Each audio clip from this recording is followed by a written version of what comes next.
Boston's Olympic hopes used to seem like a long shot, but it's a giant leap closer. Now that the city has officially chosen as the U.S. bid city for the 2024 Summer Olympics. And that could be a challenge for the media, which, as WGBH News reporter Adam Riley shows us, still isn't sure how to frame Boston's Olympic bid. Boston was chosen, so now what? For the media, that's the big question as Boston's Olympic push unfolds. When Boston got the nod from the U.S. Olympic Committee Thursday, some of the coverage felt a bit gushy. The U.S. Olympic Committee picking Boston in its bid to bring the Games back to the U.S. in 2024. Given Boston's unique mix of swagger and insecurity, that might be inevitable. We won. The first round, at least. But while a Boston Games could be a point of pride, they'd also be a huge public works project. I think it would really mess up traffic that's already pretty terrible. And after the USOC picked Boston, the media did let the skeptics weigh in. Every Olympics since 1960 has gone over budget. Although there was some subtle editorializing. Boston 2024 Olympics fever is spreading through the hub. There was editorializing by the dailies, too, with both the Globe and the Herald waxing boosterish on the front page. Now, the local media have a big choice. Cover the Boston 2024 bid as a sporting event. It's the most amazing thing ever. Or as a controversial idea that deserves plenty of scrutiny.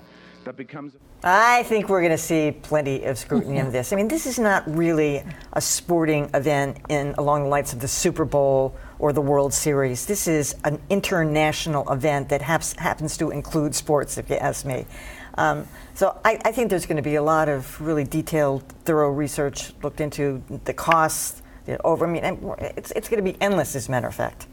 Yeah, I mean, I don't object to the sports pages focusing on the sports angle of it. That's fine. That's their job. To me, as a political reporter mainly, it's a political story. The cost, I just did a piece on it for the news tonight, focusing on the cost, how their estimated cost of $4.5 billion is a joke. That's less than half of what London wound up shelling out. And it evokes memories of the Big Dig, where lowball estimates are thrown out. We're reassured, just trust us, we'll keep it in line. And then next thing you know, every road in Massachusetts is filled with potholes because it sucked up all the money. So, Roy, you covered this for the Wall Street Journal for L.A. and Chicago. Amazing. Back in 1984, and also the Winter Games where Mitt Romney was in charge. So I'm waiting to see a little more than just a tweet from Mitt Romney. But no, it's amazing because you have the history of the Big Dig, but the history of this sport when the Olympics chooses a city is always amazing as well. And what happens from the very start is that a city is totally exposed. You're going to be subject to the worst criticism. Los Angeles in the early 80s, when everyone knew they had that bid, was totally criticized. I did a little bit of it myself, just writing stories about it and what could go wrong. And yet, as we remember from those games, I think we still remember that was a terrific success. Went a little bit easier because the communist bloc did not show up. I can't remember a thing about it. Oh, now. Well, no, I don't. Name me one of the big stars from that. Oh, one of the big stars. Carl Lewis. Boy, yeah, it was definitely Carl Lewis. Thank you very much for taking me off the hook there. But the big star, of course, was the city that came through with a profitable Olympics that kind of changed the whole vein of how that worked. And that's the thing it's also a business story. And this is a huge story for Boston. It could reinvigorate the whole city. In terms of what the press should be doing, I think there has to be some boosterism from the people on the paper, but they also need to chronicle it. They need to look carefully at the pros and cons of the public works.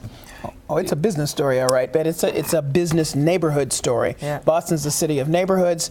What we know already from just anybody around the world is that the poor neighborhoods get slammed in this. So here's an opportunity to pay attention to this very closely and to see if there'll be any input. Right now, who's had any input? 9 meetings have been scheduled already. I know that, but prior to this, what I want to know is what did they say to make the people say, okay, it's Boston?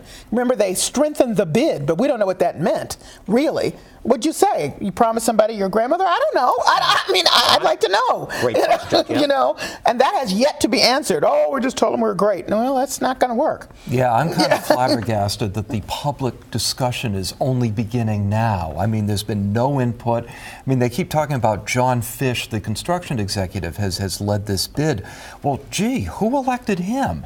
Now, I think that what may be happening with the media is, I agree with you. I think there's going to be some very tough scrutiny. We're probably going to see some major investigative pieces on the cost and the deals that have been made and all of that. My fear is that those tend to be, no matter how much work is put into them, they tend to be one-day stories, and then we move on. Whereas the media cheerleading goes on and on and on. I don't know how much media cheerleading we're going to see. Well, you know, the columnists or even the editorial page, if they love it, they're free to say so. I hope we all agree that in general, the media's role is not to be an adjunct of the Chamber of Commerce. Oh, that's right. I mean, come on. I don't think that's going to happen. I hope not. Not here. And it's a long way until they I'm loving the get idea. it as well. What a great news story. Yeah. All right. Well, it'd be interesting.